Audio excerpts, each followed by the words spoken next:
Hello students. तो आज हम अपना नेक्स्ट चैप्टर सेट्स स्टार्ट करने जा रहे हैं। ठीक है, तो सेट्स को स्टार्ट करने से पहले हम ये देखेंगे कि जो हमने पहले कुछ पढ़े हुए हैं लाइक कि even number, odd number, prime number, ये सब जो पढ़े हुए हैं ना, इनको किसी एक वेरिएबल से भी हम इंडिकेट करते हैं जनरली। तो वो कौन से वेरिएबल हैं जिनसे हम इंडिकेट करते हैं? ठीक है, तो एक बार वो देख लेते हैं। सबसे पहले तो मैं एक टाइटल देख लेता हूँ कि notation for sets of different types of numbers।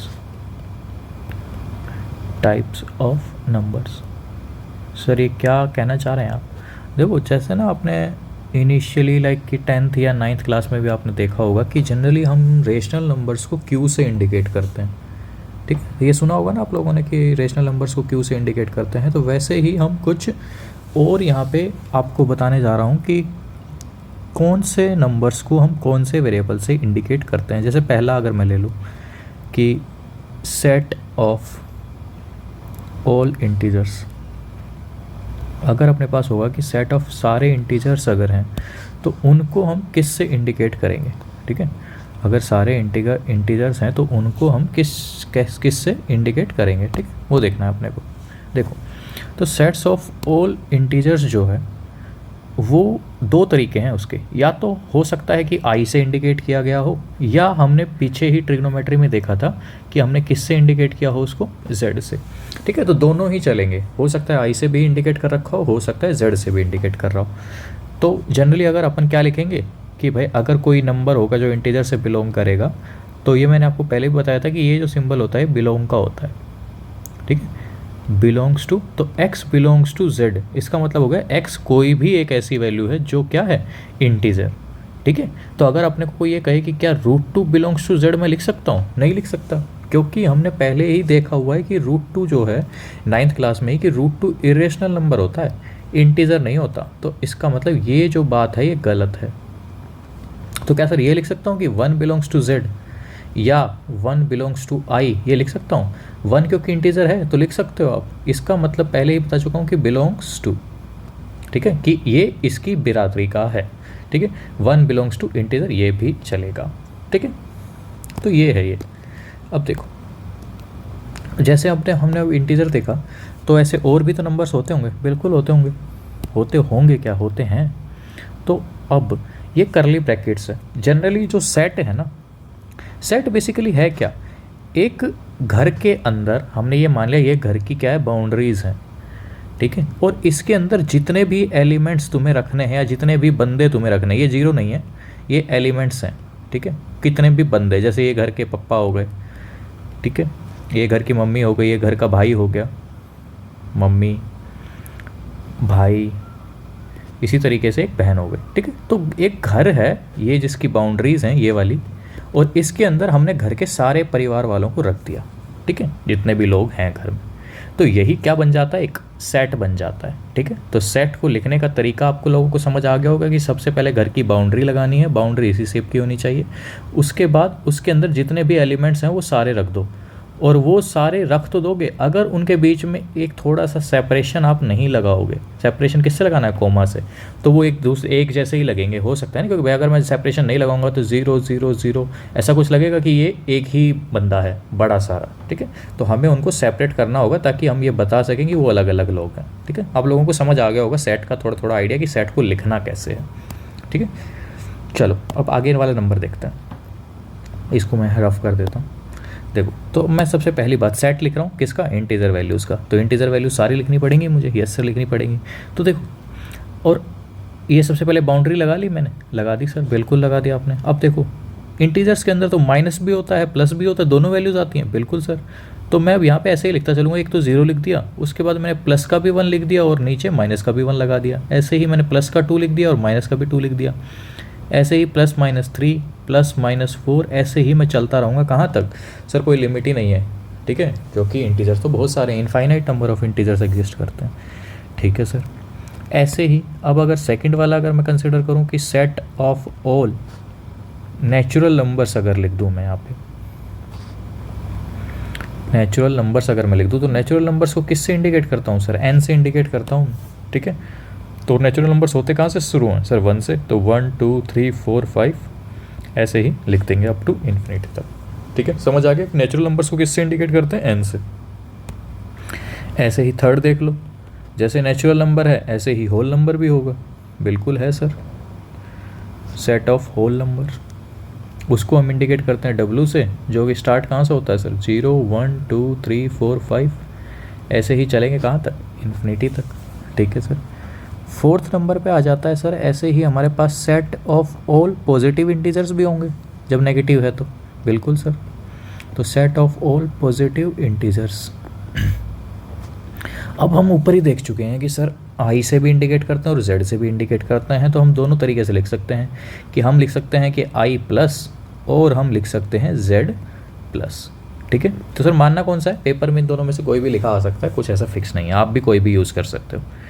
तो ऑल पॉजिटिव इंटीजर्स, और इंटीजर्स जो पॉजिटिव वाले हैं, तो सर जीरो क्या है, पॉजिटिव है कि नेगेटिव है, भाई जीरो जो है ना वो ना ही तो पॉजिटिव है, नाइदर पॉजिटिव नॉर नेगेटिव, ना ही तो पॉजिटिव है ना ही नेगेटिव है। तो सर क्या मैं ये कह सकता हूँ कि जीरो जो है वो पॉजिटिव भी है और नेगेटिव भी है, नहीं भाई ये नहीं कहना, यही कहना है कि जीरो सर ना तो पॉजिटिव है ना नेगेटिव है, ठीक है। तो पॉजिटिव इंटीजर्स क्या क्या हो गए, 1 2 3 4 5 6 ऐसे ही अप टू इन्फिनिटी तक, ठीक है सर। अब जैसे सर आपने ये पॉजिटिव इंटीजर्स के लिए लिखा, ऐसे ही नेगेटिव इंटीजर्स भी लिख सकते हैं, बिल्कुल लिख सकते हैं, और लिख रहा हूँ मैं। Set of all negative integers जो है वो आ जाता है आई माइनस और जेड माइनस, और यहाँ पे नेगेटिव इंटीजर्स की अगर मैं बात करूँ तो अब हमारी जो इन्फिनिटी वाली टर्म है वो लेफ्ट साइड में आ जाएगी, क्योंकि हम नेगेटिव किससे आ रहे हैं, तो -3 -2 -1, तो सर जीरो लिखेंगे क्या, मैंने ऊपर बताया ना कि जीरो ना तो पॉजिटिव है ना नेगेटिव है, तो दोनों में ही नहीं आएगा। अगर मैं ये कहता कि जीरो सर पॉजिटिव भी है और नेगेटिव भी है तो मुझे दोनों में लिखना होता, लेकिन मैंने क्या बोला है कि सर ना तो वो पॉजिटिव है और ना ही नेगेटिव है, तो दोनों में ही नहीं आएगा, ठीक है, क्लियर है सर। ऐसे ही अब देख लेते हैं set of all rational numbers, rational numbers. अब आप लोग पहले ही पढ़ चुके हैं सर, रेशनल नंबर्स को हम किससे इंडिकेट करते हैं सर, क्यू से इंडिकेट करते हैं ना भाई, क्यू से, यस सर। देखो तो फिर जब क्यू से इंडिकेट करते हैं तो, और रेशनल नंबर के कौन कौन से हैं सर, रेशनल नंबर तो सर बहुत ही सारे हैं, बिल्कुल बहुत सारे हैं। तो देखो हम अब यहाँ पे रेशनल नंबर को ऐसे लिख तो नहीं सकते कि सर 1/2 1/3, क्योंकि इन दोनों के बीच में भी बहुत सारे रेशनल नंबर्स हैं। तो इसलिए हम यहाँ पे एक काम करेंगे कि x के लिए हम एक प्रॉपर्टी लिख देंगे कि सर x जो है वो a/b फॉर्म का है, जहाँ पे a और b दोनों ही इंटीज़र हैं, a और b दोनों ही क्या हैं, इंटीज़र हैं, और q जो है वो ज़ीरो के q नहीं सॉरी b, क्योंकि यहाँ पे हमने q p/q नहीं लिया है, a/b लिया है, और b जो है वो ज़ीरो नहीं है। और रेशनल नंबर की एक और डेफिनेशन भी होती है कि सर a और b जो है वो क्या होने चाहिए, कोप्राइम होने चाहिए, ठीक है। तो ये सब भी डेफिनेशन के अंदर आ जाता है। तो यहाँ पे हमने सर प्रॉपर्टी क्यों लिखी, यहाँ पे नंबर्स की फॉर्म में लिख रहे थे ऊपर, तो यहाँ पे हमने एक प्रॉपर्टी मेंशन कर दी कि x जो है वो a/b का होगा, कुछ भी हो सकता है, और जहाँ पे a और b इंटीजर हैं। क्योंकि भाई अगर मैं ऐसा कुछ लिखता कि मान लो रेशनल नंबर्स जो है वो 1/2 लिख देता, 1/3 लिख देता, या 1/4 लिख देता, तो आप लोगों में से ही कोई और कह देता कि सर 1/2 और 1/3 के बीच में तो बहुत सारे रेशनल नंबर है, तो आपने वो क्यों नहीं लिखे। तो हम ये तो कर नहीं सकते कि सर हर जगह डैश डैश डैश लगा दें और फिर 1/3 फिर डैश डैश डैश फिर 1/4, ऐसा तो कुछ लिखेंगे नहीं। तो इसीलिए मैंने एक प्रॉपर्टी लिख दी कि x जो है वो a/b फॉर्म का है, जहाँ पे a और b जो है वो इंटीग्रल वैल्यूज़ हैं, कोई भी इंटीजर आ सकता है, और एक कंडीशन है कि b जो है अपना ज़ीरो नहीं होना चाहिए, ठीक है, क्योंकि हम इसको इस फॉर्म में लिख नहीं पा रहे हैं नीचे वाली फॉर्म में, इसलिए। और आप लोगों को समझाने के लिए अगर मैं बताऊं तो जो मैं ऊपर मेथड यूज़ कर रहा था ना कि भाई मैं क्या लिख रहा था, एग्जैक्ट एलिमेंट ही लिख रहा था। ये जो अंदर वाले हैं चीज़ें हैं ना, जैसे मैंने बताया था एक घर है, अपना घर जो ब्रैकेट है वो घर की बाउंड्री है, और अंदर वाली चीज़ें जो है वो क्या है, उसके एलिमेंट हैं, ठीक है, या उसके मेंबर हैं या एलिमेंट हैं, ठीक है। एलिमेंट का मतलब भी यही है कि ये उसके घर वाले हैं या मेंबर हैं, ठीक है। तो ऊपर तो लिख रहा था जो मैं, वो क्या लिख रहा था, एकदम नंबर्स टाइप में लिख रहा था कि 0 1 2 3 4 5, कोमा से उनको सेपरेट कर दे रहा था हमेशा। लेकिन यहाँ पे तो सर मैंने एक प्रॉपर्टी बता दी कि एक प्रॉपर्टी होल्ड करी जा रही है। एग्जैक्ट जो है वो तो मैं भी नहीं लिख पा रहा हूँ कि सर क्या होगा, ठीक है। तो जब भी हम किसी, चलो वैसे तो मैं आगे बताऊँगा, लेकिन अभी आप लोगों को समझा दे रहा हूँ समझाने के लिए कि जब भी मैं कोई प्रॉपर्टी बता रहा हूँ ना, तो इसका मतलब है कि मैं सेट को किस फॉर्म में लिख रहा हूँ, सेट बिल्डर फॉर्म में लिख रहा हूँ, सेट्स बिल्डर फॉर्म में लिख रहा हूँ मैं सेट को, ठीक है। ये अभी लिखने की ज़रूरत नहीं है, मैं आगे समझाऊंगा वैसे तो, सेट बिल्डर फॉर्म में। और जब मैं एग्जैक्ट एलिमेंट्स लिख रहा हूँ, जब एग्जैक्ट मैं एलिमेंट्स ही कॉपी कर रहा हूँ, एलिमेंट्स ही मैं कॉपी कर रहा हूँ सेट के अंदर, तो वो फॉर्म होती है रोस्टर फॉर्म।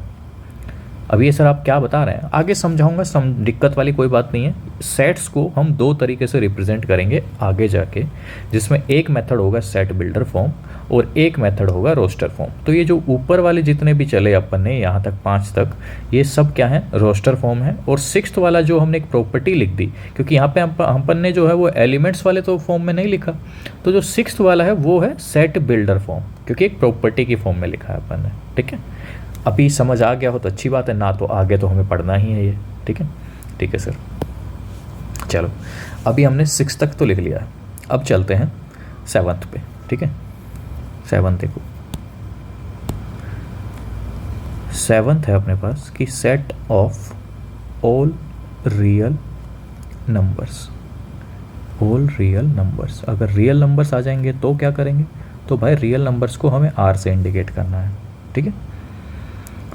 तो सर ये क्या है भाई, रियल नंबर तो कुछ ऐसा सच है ही नहीं ना, क्योंकि सेट जो रेशनल नंबर और इरेशनल नंबर को बनाने से क्या बन जाता है, रियल। तो उसको तो हम ऐसे जो ऊपर हमने एक प्रॉपर्टी की फॉर्म में लिखा वो भी नहीं लिख सकते। तो रियल नंबर को मैं सिंपली ये लिख देता हूँ कि ये जो सेट है ये किसका सेट है, सेट ऑफ ऑल रेशनल और इरेशनल नंबर्स का सेट है, set of all rational numbers as well as irrational numbers, ठीक है। तब जाके रियल नंबर्स बनते हैं, और इसको रिप्रेजेंट किससे करते हैं, आर से, ठीक है। समझ गए, यस सर। देखो अब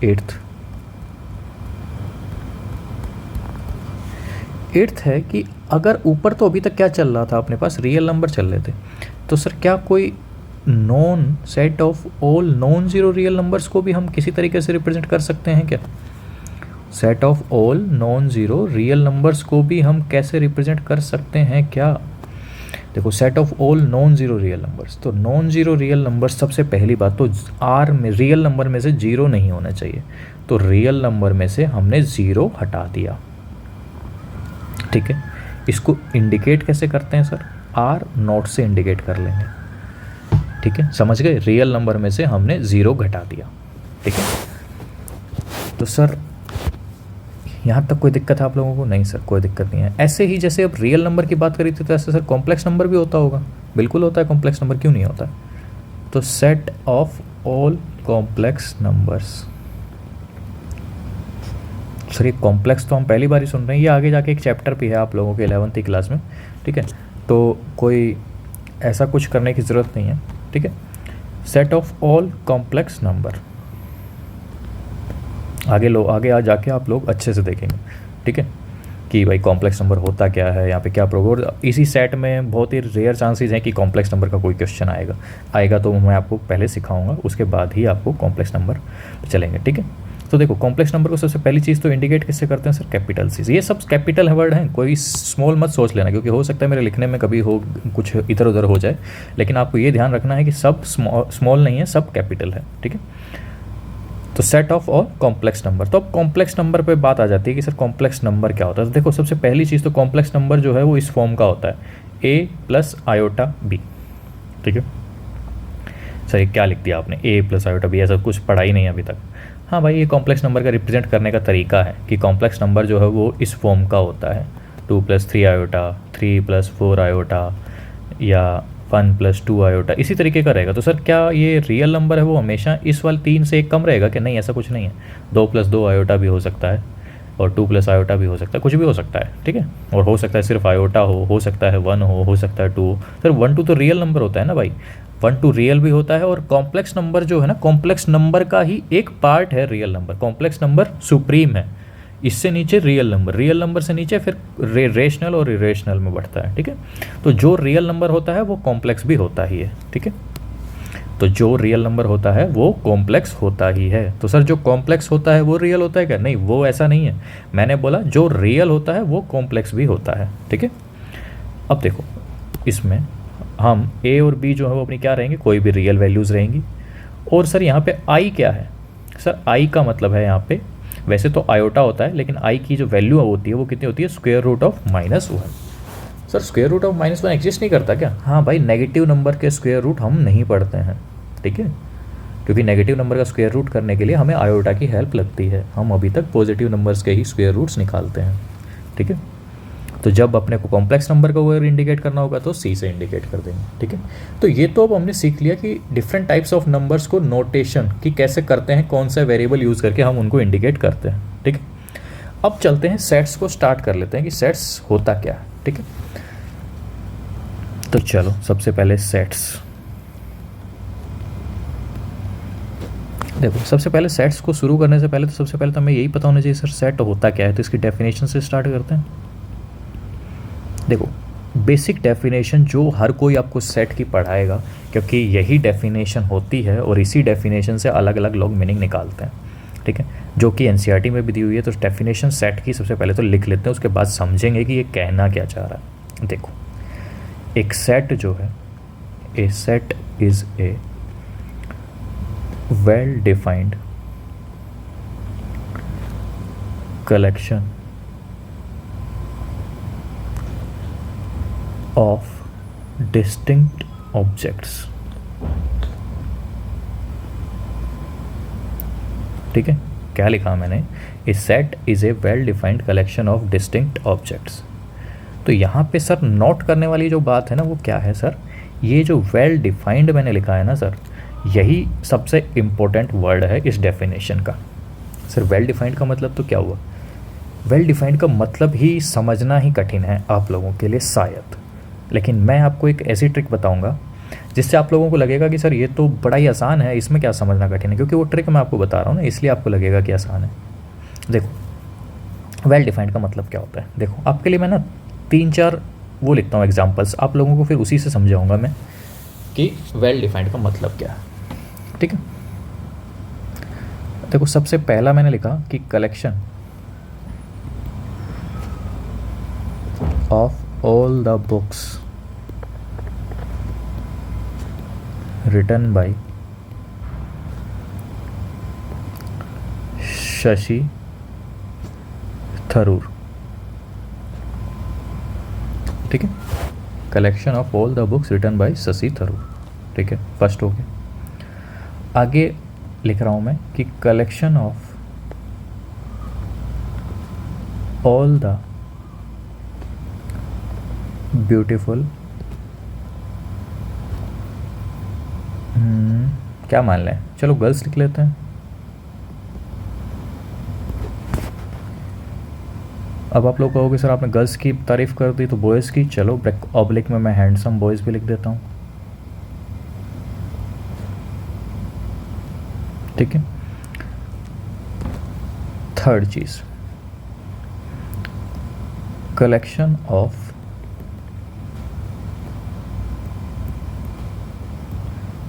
best IPL teams in India,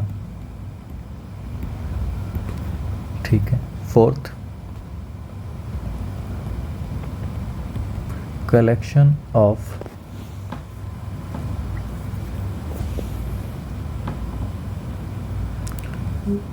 smart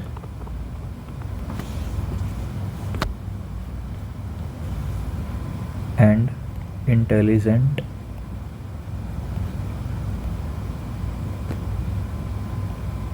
boys of class 11th, ठीक है। ये 4 सेंटेंसेस मैंने लिखे, या एक और लिख देता हूँ आप लोगों के लिए कि कलेक्शन ऑफ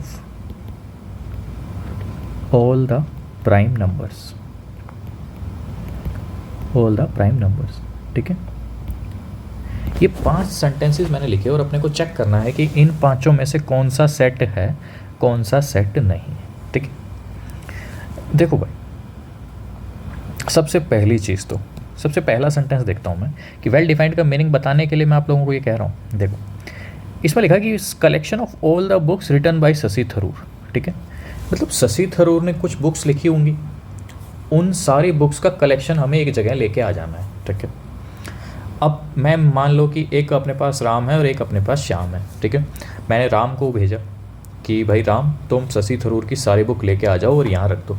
ठीक है, तो राम जाएगा और शशि थरूर की सारी बुक्स लेके आ जाएगा। ठीक है, अब होगा क्या, मैं तब शाम को भेज रहा हूँ तो शाम भी जाएगा, शाम भी शशि थरूर की बुक सारी बुक्स लेके आ जाएगा। ठीक है, तो अब ये बताओ कि क्या राम जो बुक्स लेके आएगा और जो श्याम जो बुक्स लेके आएगा, उनकी संख्या और उनकी कैटेगरी में कोई डिफरेंस होगा?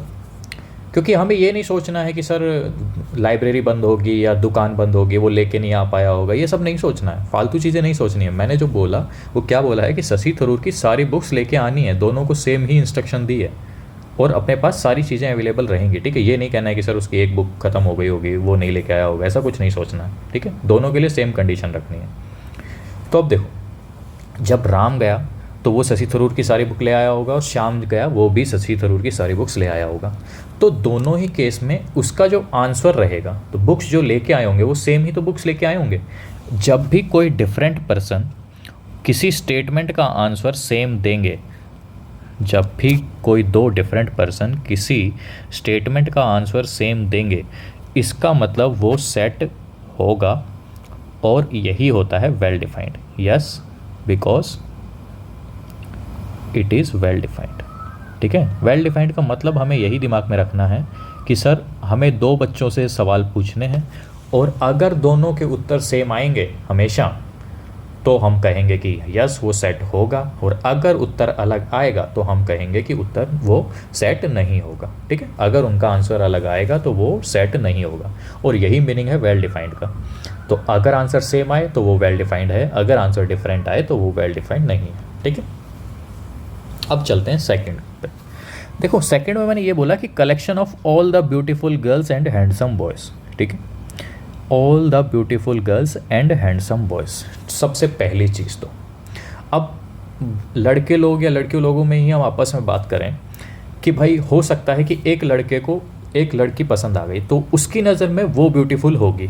ठीक है, दूसरी लड़की ज़रूरी नहीं है भाई उसकी नज़र में ब्यूटीफुल हो। ठीक है, जैसे मैं मान लेता हूँ कि राम श्याम ये दो लड़के हैं। ठीक है, राम को टास्क दिया गया कि ब्यूटीफुल गर्ल्स जितनी भी हैं उनका नाम लिखो। ठीक है, तो राम की नज़र में हो सकता है कोई और ब्यूटीफुल गर्ल हो। मैंने मान लिया कि राम की नज़र में होगा कि भाई अपने पास कोई भी एग्जांपल के एस हो गया, एक ए हो गया, मैं ऐसे नाम के पहले अक्षर लिख दे रहा हूँ, आप खुद देख लेना कौन कौन होगा। ठीक है, फिर राम की नज़र में एस से कोई लड़की होगी, एक ए से कोई लड़की होगी, एक एन से कोई लड़की होगी, वो सुंदर होगी। ऐसे ही अगर मैं श्याम की बात करूँ तो श्याम की नज़र में कोई और सुंदर हो सकता है। मैं मान लेता हूँ कि उसकी नज़र में कोई के से नाम शुरू होने वाली, फिर एल और फिर एम, ये सब 3 लड़कियाँ होंगी सुंदर। तो ज़रूरी नहीं है ना भाई आंसर सेम होगा, क्योंकि ऐसा कुछ फिक्स तो क्राइटेरिया डिफाइन किया नहीं गया है कि ब्यूटीफुल का मतलब है कि भाई उसके जो आँखें हो वो ऐसी हों, ये हो, और उसके आधार पे तो क्राइटेरिया ऐसा कुछ लिखा नहीं है। तो इस केस में जब ब्यूटीफुल गर्ल्स या हैंडसम बॉयज़ की बात आ रही हो तो दोनों लड़कों का आंसर जो है वो अलग अलग हो सकता है। मान लो कि भाई राम जो है, राम की नज़र में दीपिका पादुकोण सुंदर है। ठीक है, लेकिन श्याम कहता है नहीं वो बिल्कुल सुंदर नहीं है। तो क्राइटेरिया अलग अलग है ना भाई, किसी एक लड़के को कोई दूसरा सुंदर लग सकता है और किसी दूसरे को कोई और सुंदर लग सकता है। इनमें इनका आंसर सेम होने के चांसेस बहुत कम हैं। हो सकता है सेम हो, लेकिन मैंने कहा था कि सारे केसेस में अगर उनका आंसर सेम आ रहा हो तो ही हमें कहना है वो वेल डिफाइंड है, अदरवाइज नहीं। ठीक है, तो यहाँ पे एक आंसर सेम आएगा, आ सकता है, लेकिन ज़रूरी नहीं है कि हमेशा सेम आएगा। तो इसलिए मैं क्या कहूँगा सर कि ये सेट नहीं है। ठीक है, समझ गए होगे आप लोग? नो, बिकॉज अगर होगा तो हमें लिखना है वो वेल डिफाइंड है, और अगर नहीं होगा तो हमें लिखना है वो वेल डिफाइंड नहीं है, नॉट वेल डिफाइंड। ठीक है, आगे देखो, collection of best IPL teams in India की बात हो रखी है। देखो, सबसे एक चीज़ और आप लोग, चलो मैं बाद में बताऊंगा ये। ठीक है, पहले आप लोगों को सोचना ही सिखाता हूँ। देखो, collection of best IPL teams in India लिखा मैंने। ठीक है, अब ये बताओ, आईपीएल टीम एक राम है एक श्याम है, फिर दोबारा अपने पास दो ही बंदे हैं, राम और श्याम। राम को जो आईपीएल टीम बेस्ट लगती है, क्या ज़रूरी है वो श्याम को भी बेस्ट लगेंगी? नहीं सर, ऐसा कोई ज़रूरी नहीं। चलो राम कहता है कि एक तो आरसीबी बेस्ट है, एक चेन्नई बेस्ट है और एक राजस्थान बेस्ट है। राम कह रहा है कि एक राजस्थान बेस्ट है, एक चेन्नई बेस्ट है और एक आरसीबी बेस्ट है। श्याम कह रहा है कि नहीं सर, हैदराबाद बेस्ट है और अपना लखनऊ बेस्ट है और दिल्ली बेस्ट है। तो क्या ज़रूरी है क्या कि दोनों ही लोगों की जो पसंद है वो मैच करे? क्योंकि अपने अपना फ़ैन फॉलोइंग होती है, कोई किसी टीम को पसंद करता है, कोई दूसरी टीम को पसंद करता है, तो गारंटी तो नहीं है कि दोनों के आंसर सेम होंगे।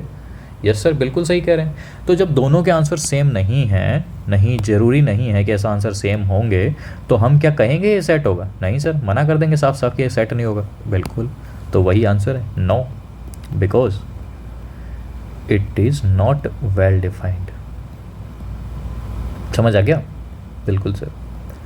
चलो एक और एग्जांपल लिया हुआ है, आगे आ जाता है कि collection of smart and intelligent boys of class 11th। तो अब सबसे पहली चीज़ तो ये दिमाग में आना चाहिए, सर स्मार्ट और इंटेलिजेंट की डेफिनेशन क्या है? सर स्मार्ट और इंटेलिजेंट की डेफिनेशन क्या है? सर किस बेसिस पे आप स्मार्ट और इंटेलिजेंट की बात कर रहे हैं? मेरी नज़र में अब मान लो कि अगर एक बच्चा इंटेलिजेंट है मैथ में, तो वो ज़रूरी नहीं है कि वो बाकी सारे सब्जेक्ट में भी इंटेलिजेंट हो। अगर मैं पढ़ाई की बात कर रहा हूँ तो जैसे मान लो कि राम जो है वो मैथ में काफ़ी स्मार्ट है, ठीक है। फिर लेकिन श्याम की बात करूँ तो श्याम जो है वो साइंस में काफ़ी स्मार्ट है।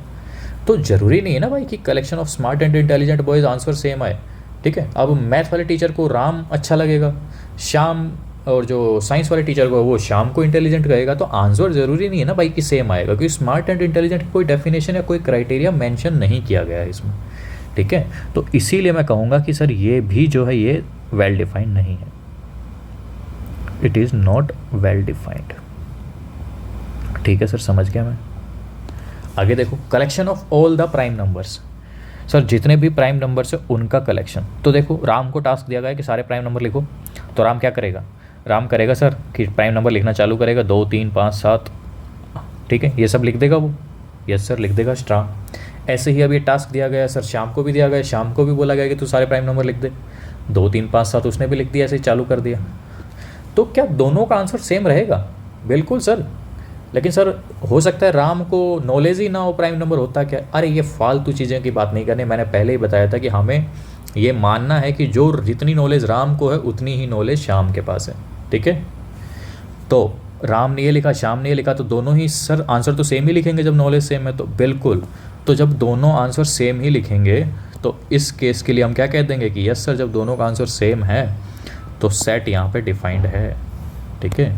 तो सेट यहाँ पे डिफाइंड है because it is well defined.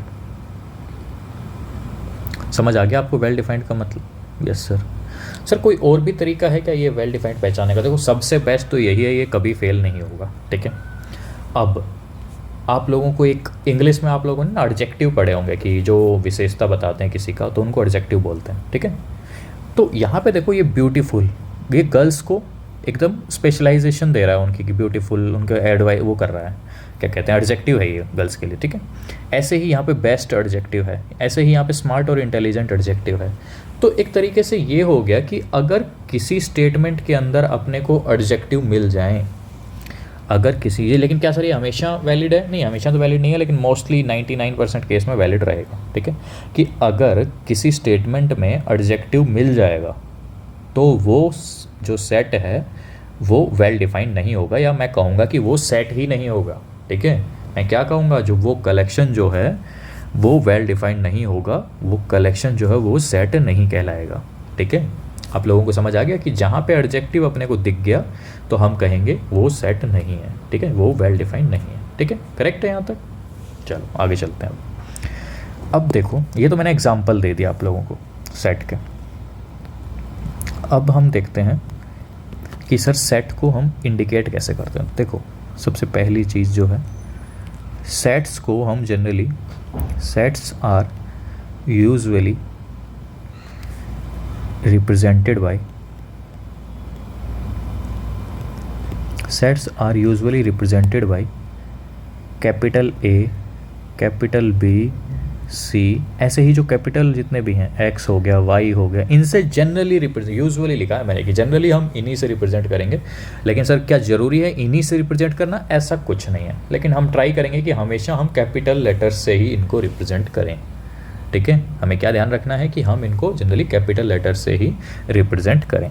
ठीक है, चलो अब देख लेते हैं एलिमेंट्स की। अभी देखो मैंने जब ऊपर सेट समझाया था, तुम्हें कहा था ना कि सर सबसे पहले काम हम सेट में क्या करते हैं सर, बाउंड्री खींचते हैं, उसके बाद उसके घर के वालों के बारे में लिखते हैं अंदर।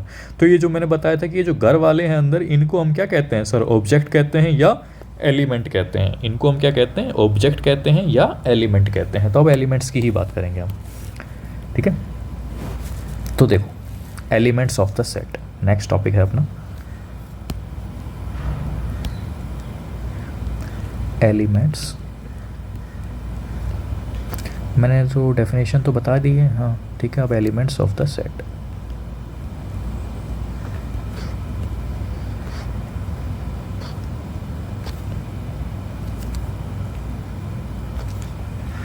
अब एलिमेंट्स की बात कर लेते हैं कि एलिमेंट्स क्या है सर।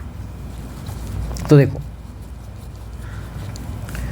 जो भी एलिमेंट्स की अगर मैं डेफिनेशन वैसे देखना चाहूँ तो मैं कहूँगा कि जो भी एक करली ब्रैकेट्स के अंदर अगर है, ठीक है, क्या है, जो भी करली ब्रैकेट्स के अंदर अगर है इनके, तो वो क्या है, सब वो एलिमेंट्स ही तो हैं।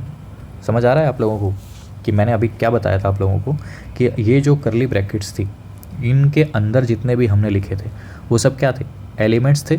तो ऐसा इसकी कोई डेफिनेशन तो नहीं है, लेकिन अगर फिर भी हम लिखना चाहें तो लिख सकते हैं। देखो लिखेंगे क्या कि generally they are indicated by,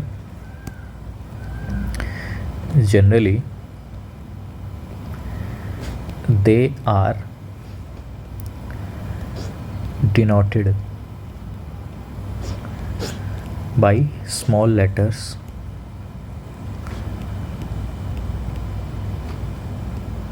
of English alphabet।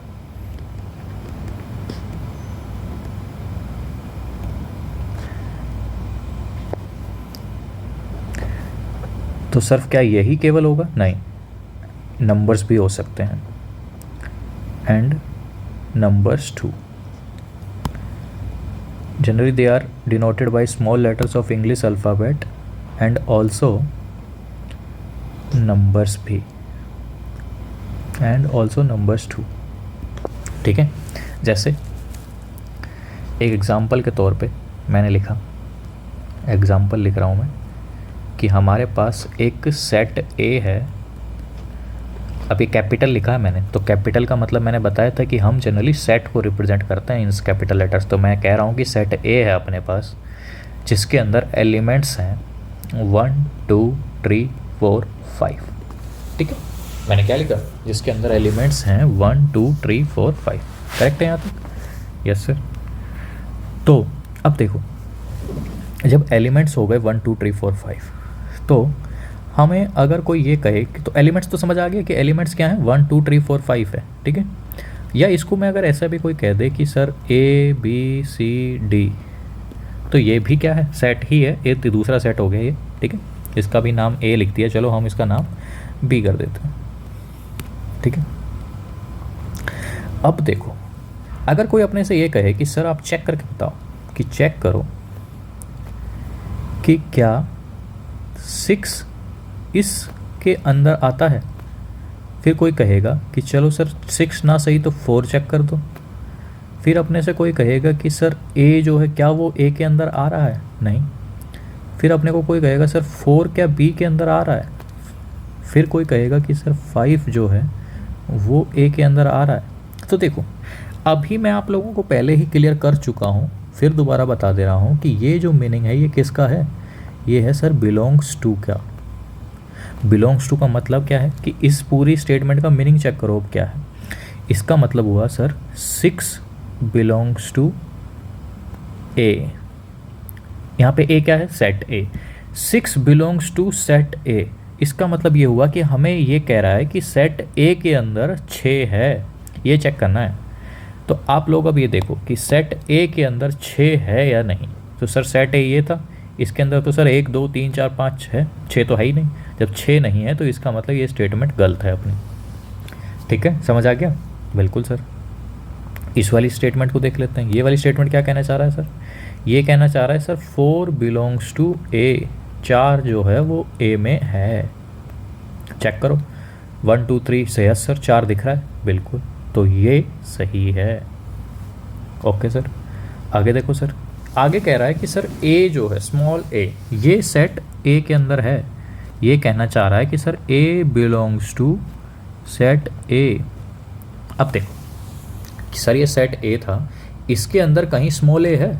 नहीं सर, इसके अंदर तो 1 2 3 4 5 थे, छोटा ए तो है ही नहीं। छोटा क्या सर, बड़ा ए भी कुछ भी नहीं है सर इसके अंदर, A B C D type. तो यस सर, तो जब ये नहीं है तो इसका मतलब ये स्टेटमेंट क्या हो गई अपनी, गलत हो गई।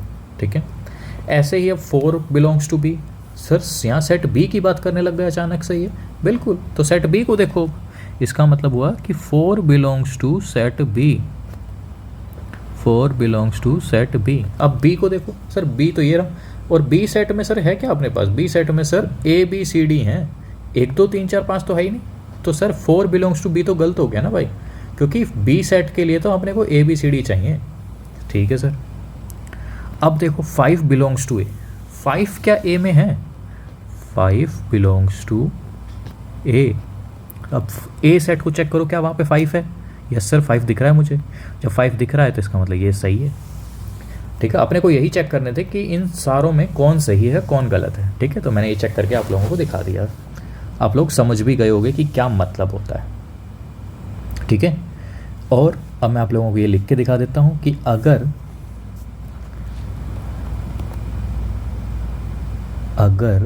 यदि इसको कैसे लिखें, चलो ऐसे लिख लेते हैं कि if A is an element, if A is an element of any set x, किसी सेट एक्स का अगर ए एलिमेंट होगा तो हम उसको कैसे लिखते हैं? Then we write it as A belongs to set X. ठीक है, इसका मतलब क्या हो गया कि ए जो है वो सेट एक्स में है। ठीक है, ऊपर मैंने समझा तो दिया ही है मीनिंग, उसके बाद ही मैं लिख रहा हूँ। ठीक है सर, अगर एंड इफ, अगर ए जो है वो एलिमेंट नहीं होगा, not an element of set X, तो हम इसको कैसे लिखेंगे? We write it as A. लेकिन अब यहाँ पे अपने को क्या करना होगा, इस बिलोंग्स टू को काट देना है, क्योंकि अब बिलोंग नहीं कर रहा है। जब नहीं कर रहा होगा तो उसको काट दो। ठीक है, समझ गए? और इसको रीड कैसे करना है sir? A does not belongs to set X. Read कैसे करना है? A does not belongs to set X, और ऊपर वाला कैसे रीड करना था? A belongs to set X. ठीक है, कोई दिक्कत यहाँ तक? नहीं सर। अब आगे अपने पास जो मैं ऊपर अभी मैंने पढ़ा था ना कि भाई रोस्टर फॉर्म और सेट बिल्डर फॉर्म आप लोगों को बताया था, तो अब वही डिस्कस करना है अपने को। ठीक है, चलो आगे आ जाता है अब representation of set. Representation of A set.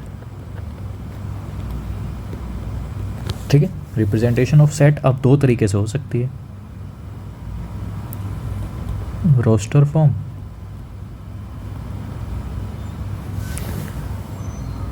और इसी का दूसरा नाम क्या है? Tabular form. ठीक है, सेकंड अब अपने पास हो क्या है कि सेट बिल्डर फॉर्म। ठीक है, रोस्टर फॉर्म और सेट बिल्डर फॉर्म, ये 2 फॉर्म हैं। ठीक है, अब इनको सीख लेते हैं। तो रोस्टर फॉर्म, सबसे पहली बात तो सबसे पहली चीज़ अपने पास है रोस्टर फॉर्म। देखो रोस्टर फॉर्म में मैंने आप लोगों को पहले भी बताया कि रोस्टर फॉर्म में ऊपर बताया था कि रोस्टर फॉर्म में हम एलिमेंट्स की फॉर्म में लिख रहे होंगे, सेट के अंदर वाले जो एलिमेंट्स, मतलब सर जैसे 1 2 3 4 5 या ए बी सी, इनकी फॉर्म में हम लिख रहे होंगे। प्रॉपर्टी की बात हम नहीं कर रहे होंगे कि वो कौन सी प्रॉपर्टीज होल्ड कर रहे हैं। जैसे कि हम अगर कल को अपने को कोई ये कहे, एग्जाम्पल के तौर पे ले रहा हूँ मैं, कि एक बंदा हो सकता है वो कहे कि सर सेट ए जो है वो कह रहा होगा कि सर 2 4 6 8 10 12 ऐसे चलते रह रहे हैं हम कंटिन्यूसली। ठीक है, कोई दिक्कत नहीं है। और दूसरा बंदा आता है मेरे पास, ये तो मैंने मान लिया कि भाई अपने को ए है, कोई ए का नाम से बंदा है, जैसे अर्जुन मान लिया, ठीक है, और एक है बी, बी से मैं मान लेता हूँ कि अपने पास बी से है भारत, भारत मान लिया, ठीक है। भारत, इसी भारत कहता है कि नहीं सर ये गलत कह रहा है, जो सेट है वो अपना है set of all even numbers, ठीक है। जब अगर अर्जुन कह रहा है कि 2 4 6 8 10 12 ऐसे ही इन्फिनिटी तक जाना है और भारत कह रहा है set of all even numbers, तो देखो इवन नंबर्स का मतलब ही क्या है, इवन नंबर्स का मतलब क्या है, इवन नंबर्स का मतलब भी तो यही है ना, 2 4 6 8 10 12, yes sir, up to infinity तक, और यही बात तो अर्जुन लिख रहा है। तो जब अगर हम अर्जुन की फॉर्म में लिखेंगे, अर्जुन जो कह रहा है अगर उसको सही मानते हैं तो ये रोस्टर फॉर्म है, और अगर भारत की बात मान रहे हैं तो ये सर सेट बिल्डर फॉर्म है। समझ गए आप लोग? यस सर, समझ गए, बिल्कुल समझ गए। तो यही रोस्टर फॉर्म और सेट बिल्डर फॉर्म है, ठीक है। ये तो आप लोगों ने समझ लिया सेट बिल्डर और रोस्टर को। अब इसकी डेफिनेशन देखते हैं और एक एग्जांपल देखते हैं। चलो रोस्टर फॉर्म लिख लेते हैं कि रोस्टर फॉर्म होता क्या है। बेसिकली रोस्टर फॉर्म में, basically in roster form elements, या अगर मैं कहूँ ऑब्जेक्ट्स भी कह सकते हो आप, लेकिन एलिमेंट्स ही हम जनरली कहते हैं तो मैं एलिमेंट्स ही लिख रहा हूँ, आप ऑब्जेक्ट्स भी लिख सकते हो। एलिमेंट्स आर कैप्ट, कैप्ट आएगा, कैप्ट्स नहीं आएगा, कैप्ट, या एनक्लोज्ड भी आप लिख सकते हो, कैप्ट इन करली ब्रैकेट्स, एनक्लोज्ड भी कह सकते हो या कैप्ट भी कह सकते हो, करली ब्रैकेट्स के अंदर, ठीक है। करली ब्रैकेट्स मतलब ये वाली ब्रैकेट्स। और सिर्फ सर मैंने आपको ये भी बताया था कि जब हम उन एलिमेंट्स को जब हम लिखेंगे तो हम उन दोनों के बीच में कोमा भी लगा रहे थे, आप लोगों को मैंने बताया था ऊपर कि 1 2 3, तो मैं कोमा लगा रहा था इन दोनों के बीच में, क्योंकि अगर मैं कोमा नहीं लगाऊंगा तो ये क्या बन जाएगा सर, 1 2 3 बन जाएगा, जो कि एक अपने आप में ही एक एलिमेंट बन जाएगा। तो अगर मुझे इनको सेपरेट सेपरेट लिखना है तो मुझे ऐसे बताना पड़ेगा ना भाई कि 1 2 3 तीन अलग एलिमेंट्स, अगर मैं नहीं लगाऊंगा तो ये 1 2 3 बन जाएगा एक ही एलिमेंट, ठीक है। तो आगे लिखेंगे कि जब एलिमेंट्स को हमें करली ब्रैकेट्स के अंदर रखना है और साथ में सेपरेट करना है उसको किससे, and separated by commas, separated by commas, ठीक है। समझ गए होगे यहां तक। अब देखो एग्जाम्पल,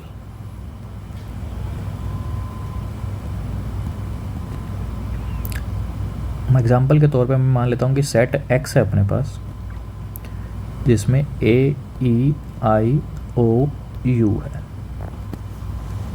सेट एक्स है जिसके अंदर अपना ए ई आई ओ यू है, ठीक है। ऐसे ही सेट सी मान लिया मैंने, सेट सी में अपने पास जो है वो है 1 और -1, ठीक है। सेट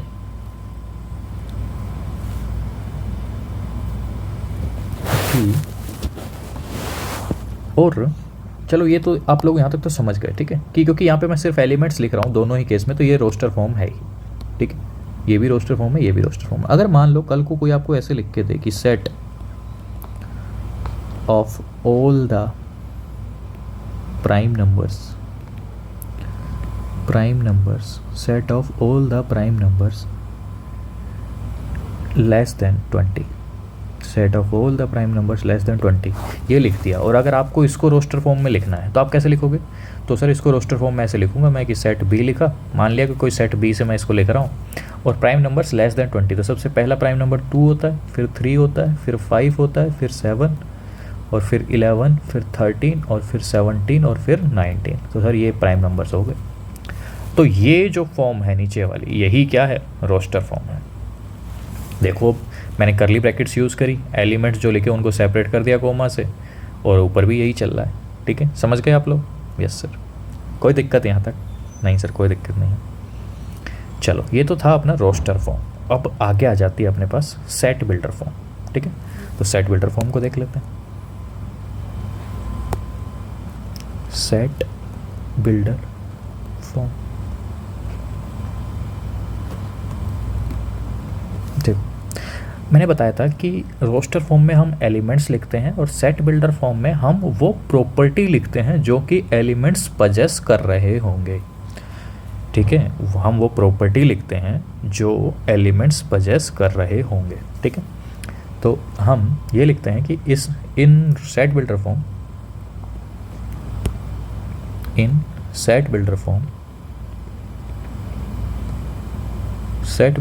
के अंदर a single property in set builder form a single common, मतलब एक ही प्रॉपर्टी होनी चाहिए, एक single common property shall be hold या शैल बी पजेस्ड, पजेस्ट लिख लो चलो, shall be possessed bye all the elements of set, all the elements of set. ठीक है, समझे कि नहीं समझे? ठीक है सर, समझ गए। लेकिन सर करना क्या है अब इसी चीज़ को मैं आप लोगों को दूसरे तरीके से लिख के दिखा देता हूँ। देखो ऊपर वाला एक एग्जांपल ले लेता हूँ मैं। ठीक है, जैसे ऊपर मैंने लिखा था कि c इज इक्वल्स टू 1 और -1 लिखा था। ठीक है, अब इफ़ मैं मान लेता हूँ कि अगर सेट अपना c जो है वो ये है और हमें इसको सेट बिल्डर फॉर्म में लिखना है, तो देखो 1 और -1 में मैं क्या प्रॉपर्टी लगा सकता हूँ कि ये क्या हो सकते हैं। अगर आप थोड़ा सा दिमाग लगाओ ना तो सर मैं ये कह सकता हूँ कि 1 और -1 से मेरे को ये याद आता है कि अगर x² - 1 0 होता है ना सर, तो x की वैल्यू 1 भी आती है और -1 भी आती है।